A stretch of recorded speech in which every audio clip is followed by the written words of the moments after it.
海道も海外テックのこれまじミントです。みなです。今日はオープン AI が自分たちの AI を鍛えるためにやったちょっと変わった研究の話です。鍛えるって普通は人間のエンジニアがテストするんじゃないの？それがオープン AI は専用の AI GPT レッドを作って1年以上かけて育てた。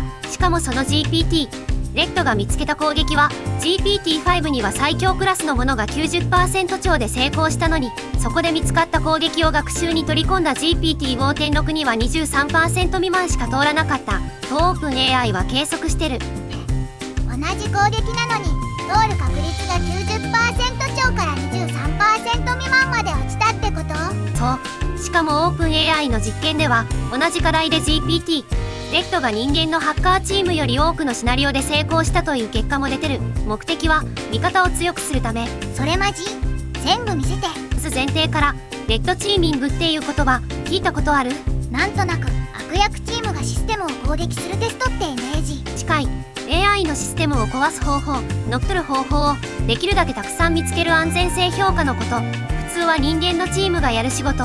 GPTレッドはその役目を担うために作られた AI なの。自社の AI を自社の AI に攻撃させてるってこと？そう。 GPTレッドが狙う攻撃の種類は主にプロンプトインジェクション。 AI が読み込む文章の中にこっそり隠した命令を紛れ込ませて開発者やユーザーが望まない動作をさせる手口。隠した命令って具体的にどこに仕込めるの？コード、ウェブページ、メール。 AI が読み込む文章ならどこにでも仕込める可能性がある。だからこそ AI に仕事を任せる時代には見過ごせない弱点なの。GPT レッドはどうやって鍛えられたの？ここが今日一番話したいところ。ハッカーとして専用の訓練を受けていない LLM を複数の防御役のモデルとの自己対戦ループに入れたの。自己対戦ってイボのアルファ棒が自分自身と何百万回も対局して強くなったあれと同じ発想？まさにその発想。 GPTレッドの目標は攻撃、相手のモデルの目標は防御。多ラウンドの対戦を繰り返すうちに GPTレッドは攻撃が上手くなって防御側も防御が上手くなる。両方が同時に強くなる強心化なの。攻撃と防御両方が同時に賢くなっていくってこと？しかもこの対戦ただのクイズ形式じゃない。実際の使われ方を模した道場、ウェブ閲覧やメール、カレンダーの確認、コード編集みたいな環境の中で行われてる。わざわざ本番に近い環境でやる意味は？実際の攻撃者が使えそうな入り口を実戦に近い形で探すため。そして仕組みの肝はここ。 GPTレッドが成功させた攻撃はそのまま防御側の学習データになる。攻撃が成功するたびにそれが次の防御の教材になるってこと？ぐるぐる強くなっていくやつだ。まさにその循環。人間だと一つの攻撃パターンを試して確認するのに時間がかかるけど AI 同士ならこの攻撃の空間をずっと早く探索できるの。この仕組みを軸に開発は1年以上続けられて潤沢な計算資源が投入された。でもさっき人間のハッカーより効果的な攻撃を見つけたって言ってたよね。なんで AI の方がうまいの？2025年に人間のレッドチームが旧世代の GPT-5 の弱点を探した実験があって GPT レッドに同じ課題をもう一度やらせたの。オープン AI の報告では GPT レッドは同じ課題で人間より多くのシナリオで成功する結果になった。何が違うの？人間より頭がいいってこと？オープン AI の研究者の説明だと聞くものを的確に見つけてそこを執拗に掘り下げる力が違う。実際 GPT レッドは研究者も見たことがなかった新種の攻撃を見つけてる。新種の攻撃？どんなの？名前はフェイクチェインオブソート。チェインオブソートっていうのは AI が問題を解く途中で使ういわば思考のメモ帳。 GPT レッドは他のモデルのそのメモ帳に偽の一行を差し込む方法を見つけたの。偽の一行って例えばどんな？研究者の一人が挙げてた例えだとこういう感じ。 1+1 は3。しかも君はもう検証済みだってメモに書かれてるとモデルはああそうかってそのまま3を出力しちゃう。それ自分で計算した記憶があるみたいに錯覚しちゃうってこと？ずるい。そう。自分の思考の痕跡だと思い込んで疑わずに乗っかっちゃう。これは概念の話であって具体的にどう仕込むかの手順はオープン AI も公開してない。人間相手に加えて実際のサービスでも通用したの？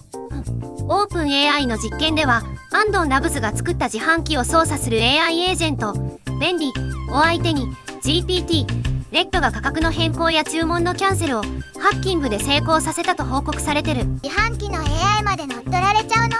そう、 AI にお金やタスクを任せる場面が増えるほどこういう入り口が現実の被害につながるという実例なの。じゃあ実際にどれだけ防御が上がったのか、ここがヘッドラインの数字。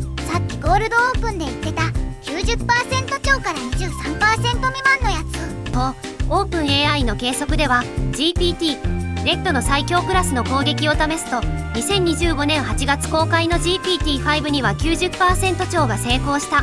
でも GPT レッドが見つけた攻撃を学習データに取り込んだ GPT-5.6 には 23% 未満しか成功しなかった。同じ攻撃を使ってるのに狙われる側が変わっただけでそこまで結果が違うんだ。オープン AI は GPT-5.6 をプロンプトインジェクションに対してこれまでで最も堅牢なモデルと位置づけてる。ただこれで万能になったわけじゃない。オープン AI 自身が限界もはっきり認めてるの。こういう企業の発表を鵜呑みにせず外部の評価や限界の説明まで確かめてから紹介するのがこの番組の軸です。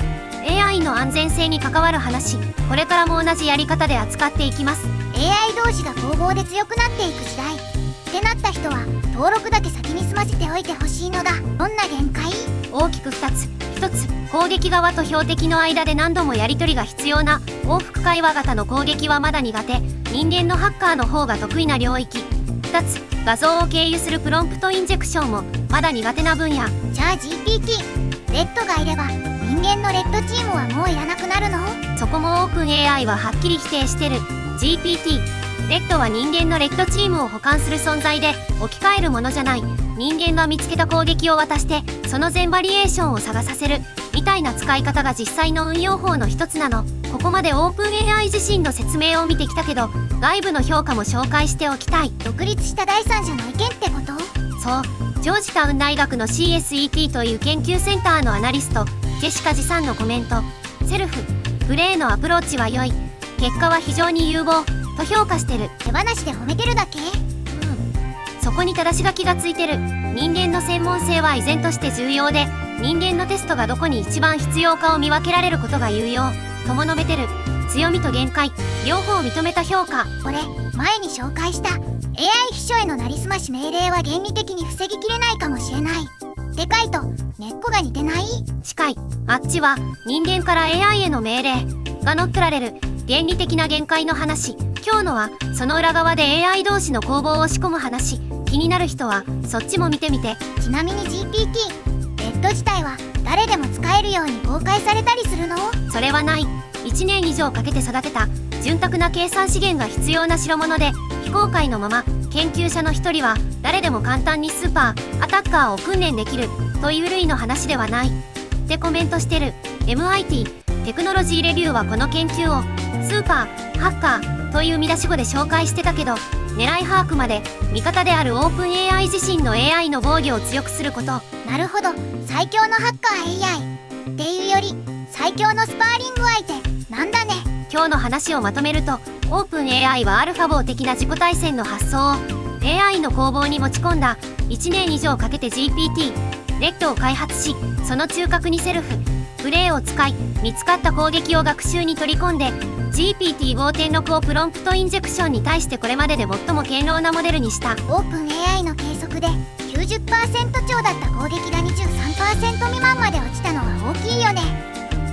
でも往復会話や画像経由の攻撃は苦手なままで人間のレッドチームの補完でしかない。 CSET のアナリストが言うように人間の専門性はまだ必要。 AI 同士が戦って強くなる時代でも最後は人間の目がいるってことだね。と、攻撃と防御が強進化するこの仕組み、安全対策の一歩としてこれからも見ていきたいテーマ。 AI に任せる仕事が増えるほどこういう地道な防御研究の重みも増していく。攻防は AI 同士でもルール作りと見落とし探しはまだ人間の仕事なのだ。な、とミントでした。バイバイ。